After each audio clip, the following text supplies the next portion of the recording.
Mr. President, audience, thank you very much for asking me here to speak tonight. I'm Phil. I'm a lecturer in mental health psychology. I'm a drug researcher, and I'm also a writer on the subject of drugs and altered states of consciousness.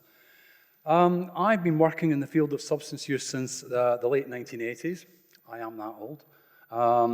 As a researcher, I've been involved in a number of projects involving the effects of, for example, cocaine, crack cocaine, ecstasy, cannabis, heroin, including the recreational use of heroin and non-problematic use of heroin, which is a thing.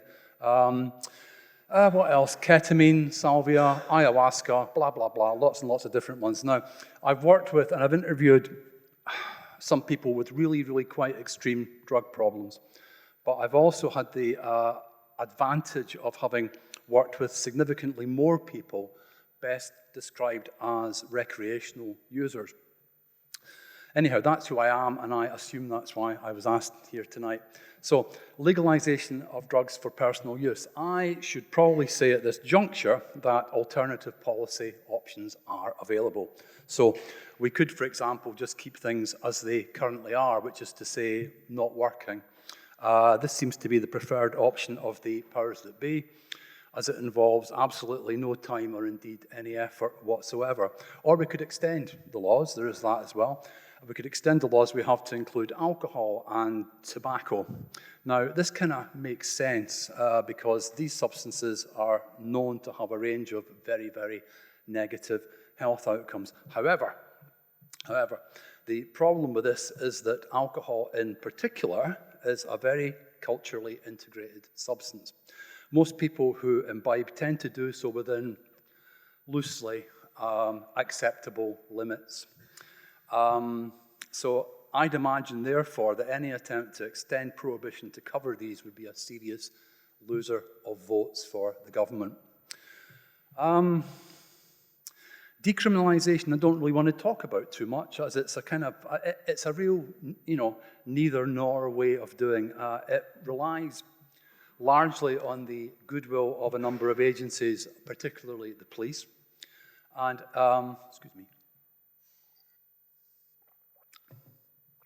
hypothetically, this goodwill arrangement could stop, just like that. It could just end, and it would bring us right back to square one.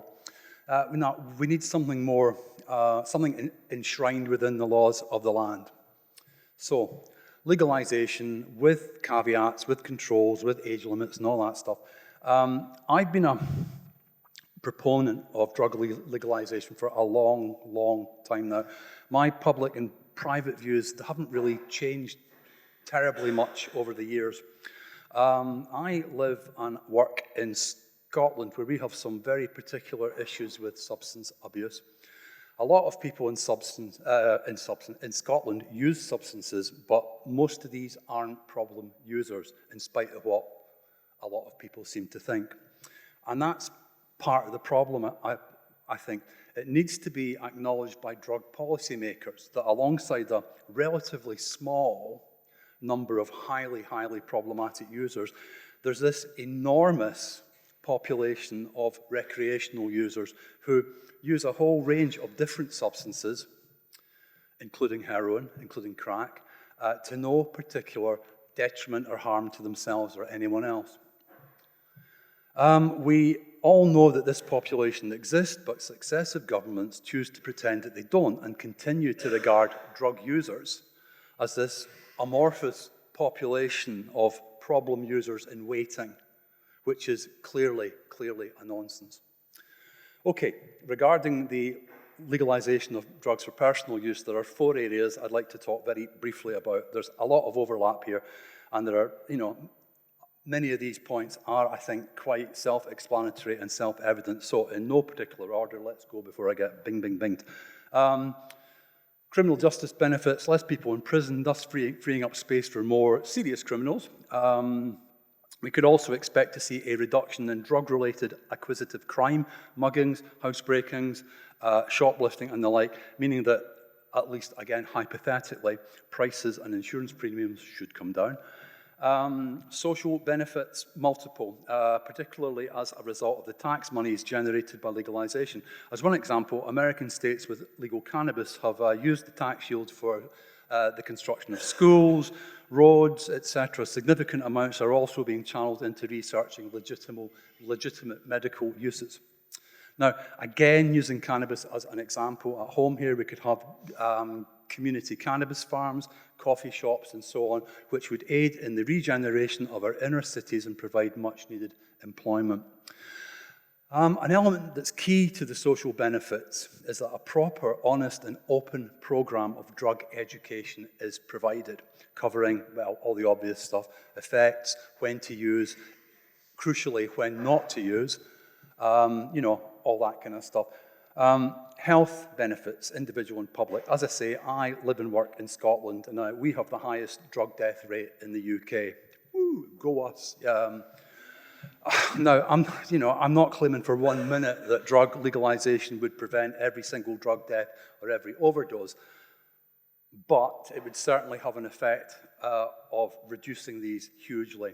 One of the big problems we have in Glasgow is that even slight variations in the quality and or content of, for example, heroin can result in very, very negative outcomes.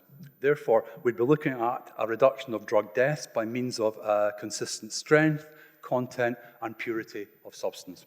Another outcome would probably be a reduction, as was mentioned earlier on, in the use of novel psychoactive substances, which are an enduring and ongoing problem in the UK.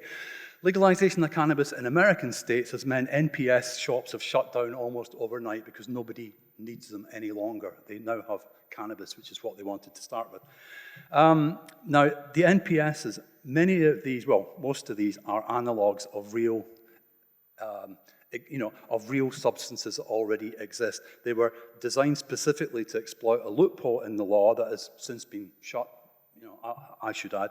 However, these things continue to appear and continue to cause real problems, mainly because they're often significantly stronger and significantly longer lasting than the substances they're trying to emulate.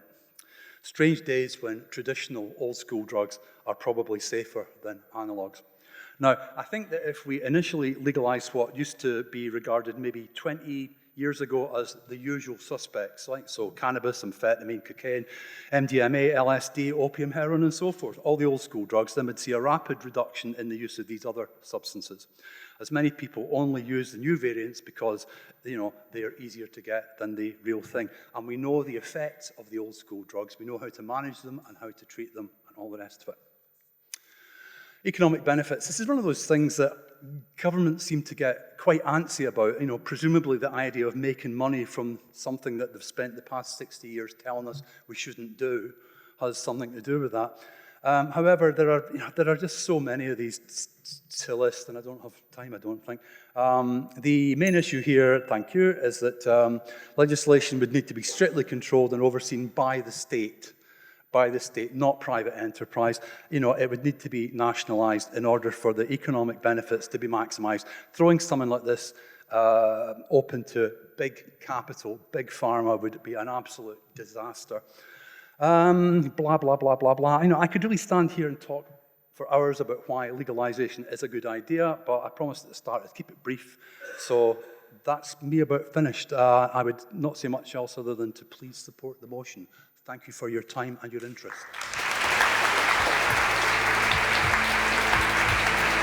Thank you. Thank you.